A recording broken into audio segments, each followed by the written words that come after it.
Hi and welcome to the Foxweave demos. So one of the big obstacles for enterprises moving to the cloud is obviously the whole idea of getting the data from their existing systems into the services, the new services that they want to use in the cloud. So one example of that would be migrating customer account information from their in-house databases out to Salesforce.com in the case when they're using Salesforce.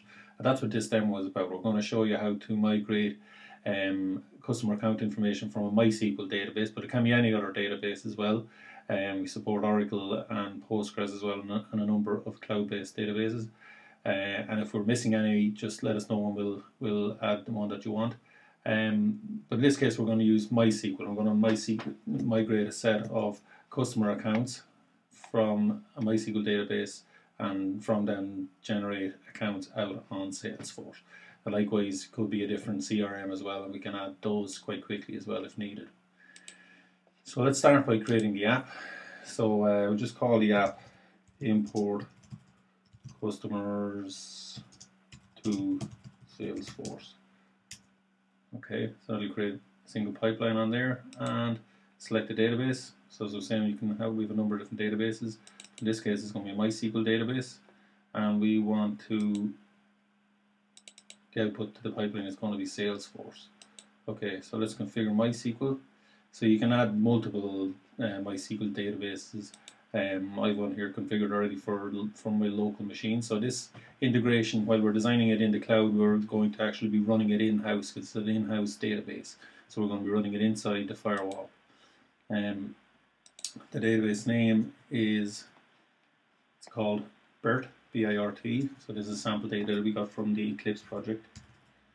And the query, so I pre-built the query. So it's just a bog standard select statement. Okay. And we want the sequence based on the actual customer number. Okay, so that's the MySQL part configured. Now on the Salesforce side, we need to select the account on Salesforce. I'm going to use this staging account here. And so it's going out to Salesforce now and looking up the objects on that account in Salesforce, and we want to create account objects.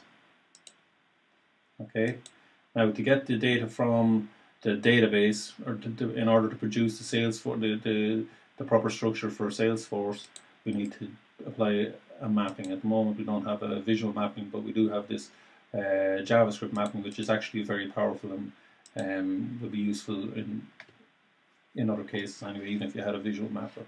Okay, so so we've got code completion in here too. So start by putting in the details. Okay.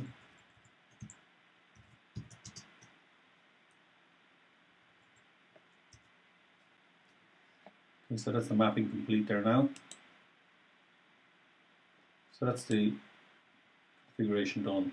Okay, so now we want to deploy this integration app in-house. So when we click start, what you'll notice is we don't have any, we just have CloudBees as an option here. Okay, so what I'm going to do is actually start our in-house process. It's already configured, so it's just a Tomcat with a special wire file on it that sets up a secure bridge out to Foxweave, to your account on Foxweave. So it's over secure WebSocket. So we'll just start that. It's already pre-configured to connect out to my account on Foxweave. So I'm going to go back to Foxweave now and hit start again. You'll see it shows up as a deployment option. So you obviously can have multiple in-house targets as well. So we just start that there now. If you flick back to the console, actually you should see the app being deployed there. So you'll see it actually starting up there now. Okay, so that's deployed there now. So if we go over to Salesforce, just refresh, you'll start to see the accounts coming through. So these are the accounts from the database being created out on Salesforce. And that's it for this demo. Please sign up for a trial account on foxweave.com. Thanks for listening. Bye.